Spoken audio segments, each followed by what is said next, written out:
I have 45 days to buy 9 properties, or maybe 8.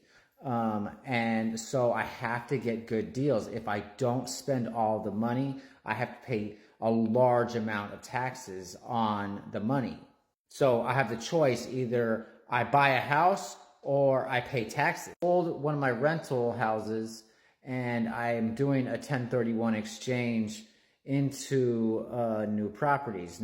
So I'm buying 3,000 miles away, and so I have my contractor that has to be my eyes and ears. I have a property management company, but it's almost harder to manage them than just to manage the tenants. So I'm going to start managing my properties myself from 3,000 miles away. So now I'm trying to get tenants in at the same time as I'm buying properties, getting them fixed, and I have to manage my old properties that I already have. So one of my old properties has a sewer clog, and of course this is the tenant's fault, but they're Section 8, they don't have a job, so I need to get it done. I can't just let them deal with it because they're not going to. So Section 8 is a great form of passive income, but the problem is these people don't have their shit together. So like, she's not doing things that she's supposed to do.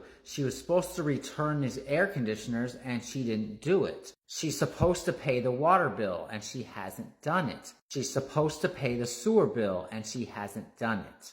And the city is now getting on her because she hasn't mowed the lawn. Now, Section 8 pays 100% of her mortgage, rent, and that's good. But the problem is, because she does not have a job, everything else is a problem. I might have to send her an eviction notice just to get her to do some of these things, like pay the water. So let me ask you this. There's a sewer clog after 6 months of being my tenant. Whose fault is that? It's the tenant's fault, but whose problem is it? It's mine. So I'm going to get the sewer drain snaked, but she's going to get one free one. I think she's putting diapers and garbage down the toilet, but she doesn't care. She doesn't respect my house because it's free. Everybody talks about Section 8, but they don't talk about this stuff. Now, I do have one Section 8 tenant that's easy, but that's because she has a job and she pays half of the rent. She's already put all the utilities in her name right away without asking her. This other tenant hasn't put the utilities in her name in 6 months because she doesn't want to pay them.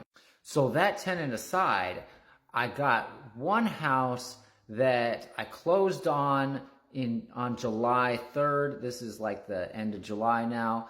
And that house is all the way fixed.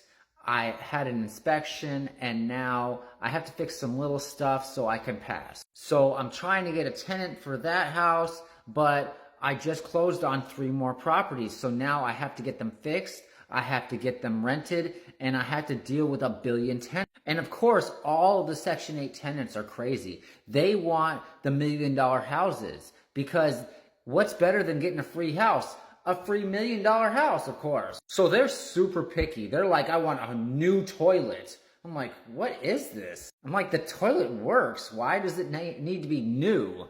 They all have crazy demands. It needs to be a finished basement. We need to have 4 bedrooms. Oh, by the way, I only have a 3-bed voucher. And that's why these people are living in apartments still, because they got so many demands. Nobody's going to mess with them. I'm actually going to take a regular tenant if they qualify, because Section 8 can actually be a pain in the ass. Although I like Section 8, they took months on my other properties to qualify me. They took a whole month between inspections.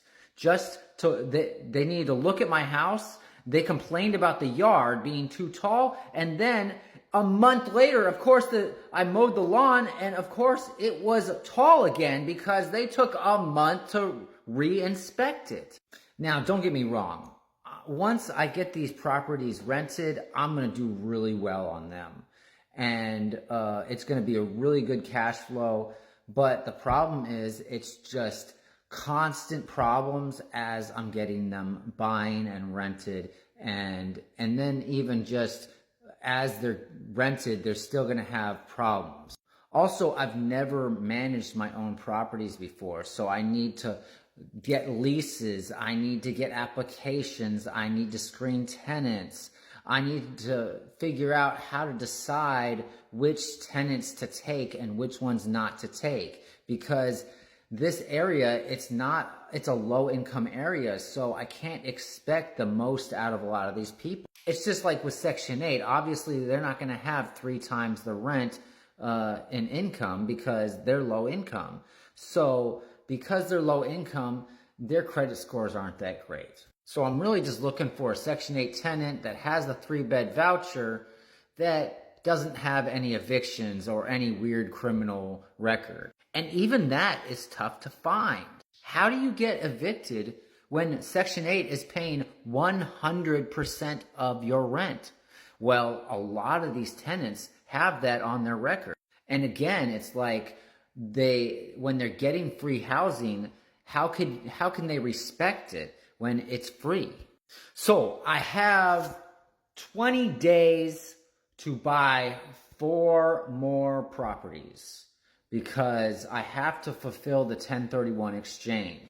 But I'm buying properties in the $40,000 range, and they are renting for around $1,200 to $1,300 a month, which is great. And actually, I'm putting very little repairs in these properties. We're talking about $2,000 in repairs on average. It's just going to be a lot of headache.